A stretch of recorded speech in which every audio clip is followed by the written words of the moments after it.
आज हम अपने गांव आए हुए हैं और गांव में तमाम सारे बदलावों के बावजूद भी एक बड़ी खूबसूरत चीज़ है कि गांव में जो हरियाली है और जो सुकून है वो आज भी है। तो आज हम गांव के कुछ दृश्य आपको जो है दिखाने की कोशिश कर रहा हूँ। ये हमारे गांव के दियाराम जी हैं, भैंस चराने आए हैं। उनका बड़ा रोल रहा हमारे गांव की धमार और तमाम सारी चीज़ों में। भैंसों के लिए बड़ा अच्छा मौसम होता है, चारे के लिए काफ़ी अच्छा चीज़ें मिलती हैं। और यहाँ सामने उनके जो भाई हैं लाला राम जी, वो लाला राम नाम है इनका, ये भी यहाँ पर भैंस चरा रहे हैं। इनके बारे में कहा जाता है कि इनके अंदर इतना प्रेम रहा है कि ये दो भाई कभी अलग ही नहीं हुए। आज भी ये संयुक्त परिवार में है, बाली बच्चे हैं, लेकिन सब कुछ साथ में रहते हैं। तो ये बड़ी अच्छी चीज़ है और ऐसी चीज़ें आज भी गांव में देखने को मिल जाती हैं। ये पतेल है। अब हालांकि पहले जो गांव में खेत की मेड़ थी उन पे पतेल खूब लगाते थे, लेकिन अब धीरे धीरे मेड़ें कम हो गई हैं, एक दूसरे को नुकसान होता है तो कम लगा रहे हैं। लेकिन ये चूँकि रोड के किनारे का खेत है एकदम, तो ये गन्ने के खेत के किनारे पतेल लगा रखी है। पतेल का अपना एक मूल्य था, यहाँ पर अपनी एक वैल्यू हुआ करती थी। इससे हमारे यहाँ बोलते थे छपरियाँ पड़ती थीं। यानी छप्पर के ऊपर छप्पर के जो जॉइंट था उनको जोड़ने के लिए इससे छपरियाँ बनाई जाती थीं। और इसमें एक लकड़ी जैसा होता है, इसको सेंठा बोलते हैं। अभी आया नहीं है लेकिन अब देख सकते हैं दूर से। ये जो सेंठा हुआ करता था इसको लग्गियों के रूप में लिया जाता था। जो छप्पर होते थे, पलानी होती थी, उनको छाने के लिए। जैसे ये देखिए सेंठा बन रहा है पूरा। इसके अलावा ये जो सेंठा है ये और दूसरे कामों में आता था, जैसे पढ़ने और पढ़ाने के कामों में आता था। हम लोग उस समय पाटी पे लिखा करते थे तो इसकी सेंठे की कलम बनाया करते थे। और जब नहीं पढ़ा करते थे तो पेरेंट्स तो कम, लेकिन जो मास्टर साहब हुआ करते थे, हमें खूब याद है हमारे मलिखान सिंह मास्टर साहब, वो इस सेंठे से ही हम लोगों की जो है सुताई किया करते थे। तो ये पढ़ने और पढ़ाने दोनों के काम आया करता था। आज का जो मौसम है वास्तव में बड़ा अच्छा है। हालांकि बरसात नहीं हो रही है, लेकिन बरसात जैसा माहौल बना हुआ है। तो ये हमारे गांव से बाहर निकलने के लिए एक रोड है, एक तीसरी रास्ता है। हालांकि इसको मुख्य रास्ता तो नहीं कहेंगे गांव में आने या जाने का, लेकिन हाँ, इससे एक गांव के पश्चिम साइड की जो रोड है उसको ये कह सकते हैं। तो हमारे घर से ये एक दूसरा गांव है रानीगंज, उसको जोड़ती है। और यहाँ पर ये इस बार मुझे अच्छा ये लगा, इस रोड पे काफ़ी हरियाली हो गई है।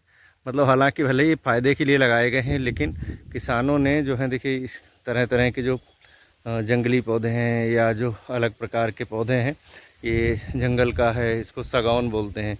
तो सागौन से लेकर ये भी एक विशेष प्रकार का पौधा है, मुझे नाम इस समय इसका नहीं याद आ रहा है। तो ये सब लगाए हुए हैं। देखिए सागौन पूरे रास्ते पर लगा हुआ है। इसके अलावा वो ये सामने जो बड़ा सा पेड़ दिख रहा है एकदम सामने, ये इसको जंग जलेबी खाते थे।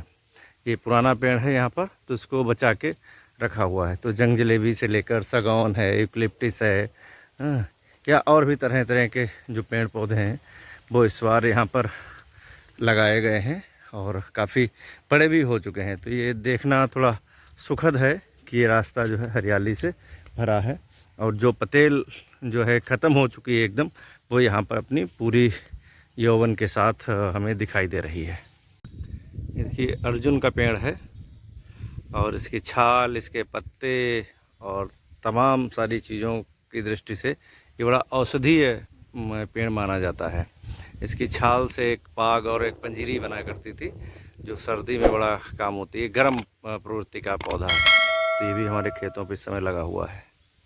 ये जो तालाब है यहाँ पे, इसका अपना बड़ा एक मज़ेदार इतिहास रहा है। इसको मटिकढ़ा तालाब कहते हैं हमारे यहाँ। मटिकढ़ा मतलब मिट्टी, कढ़ा मतलब काढ़ना, निकालना। तो ये मटिकढ़ा तालाब है और अब थोड़ा सा इसका सौंदर्यीकरण वगैरह हो गया है। तो पहले थोड़ा सा ये अलग हुआ करता था, लेकिन ये छोटा कर दिया है पहले की अपेक्षा। तो लेकिन इधर इसकी चौगिद्दी जो है वो बना दी गई है। और चौगिद्दी पर जो है एक पता नहीं मुझे कौन सी घास या जो चीज़ें हैं वो यहाँ पर हैं। और इसके चारों ओर कुछ पेड़ भी लगे हुए हैं।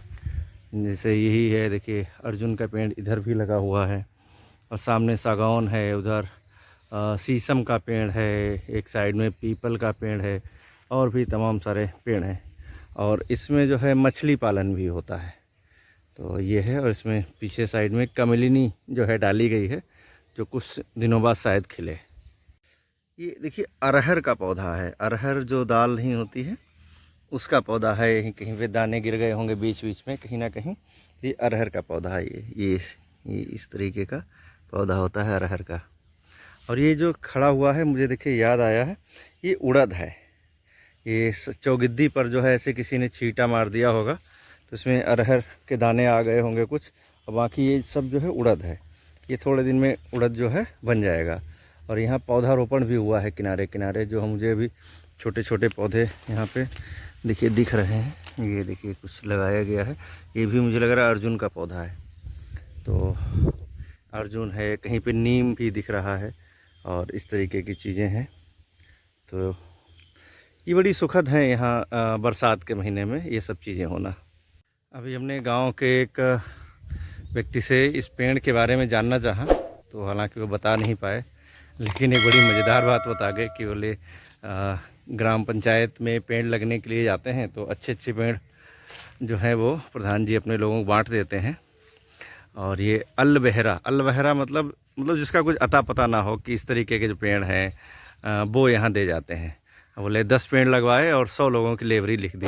इस प्रकार के कमेंटबाजी जो है गांव गिराव में खूब चलती रहती है और ये काफ़ी मज़ेदार भी होती है।